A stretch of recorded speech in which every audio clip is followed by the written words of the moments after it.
हो जाएगा तो इस देश में जहां इतनी गैर बराबरी जाति धर्म के नाम पे, तो आप गरीबों को कुर्सी पे कौन बैठने देगा। इसलिए मैं पार्लियामेंट में बिल लेके आया कि निजी क्षेत्रों में आरक्षण व्यवस्था लागू होनी चाहिए। आप बताओ, होनी चाहिए नहीं होनी चाहिए? जोर से बताओ, होनी चाहिए नहीं होनी चाहिए? तो अगर आप मानते होनी चाहिए तो अब आप जनवरी के बाद तैयार हो जाना। हम लोग निजी क्षेत्रों में SC ST OBC के लोगों को आरक्षण मिले, इसके लिए हम लोग पूरे प्रदेश में यात्रा करने का काम करेंगे। तैयार होने तैयार हो बताओ। और सुनो, जितना बैकलॉग बाकी है उसको हम लोग भरवाने का काम करेंगे। मेरी बात को आप याद रखना।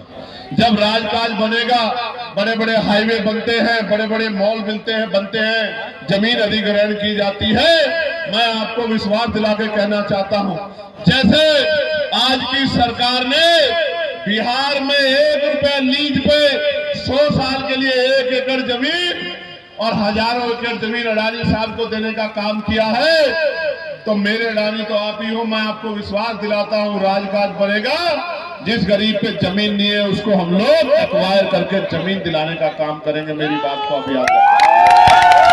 यानी कि हर परिवार को रोजगार से जोड़ने का काम करेंगे।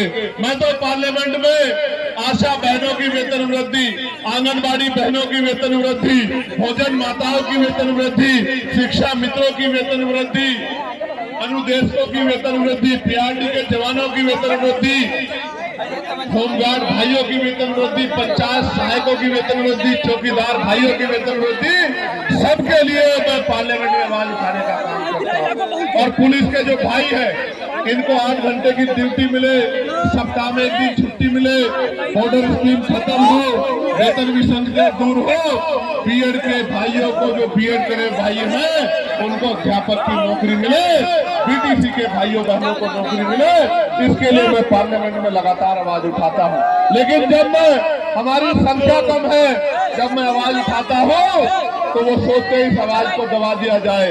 कोई अधिकारी मुझे फोन करके कहता है कि आप इसका छीन लेंगे। मैं उनसे यही कहता हूं हाथ जोड़ के कि वोट का अधिकार बाबा साहब ने दिया था और वोट देके इन लोगों ने पार्लियामेंट में भेजा है। वोट देके कामयाब बनाना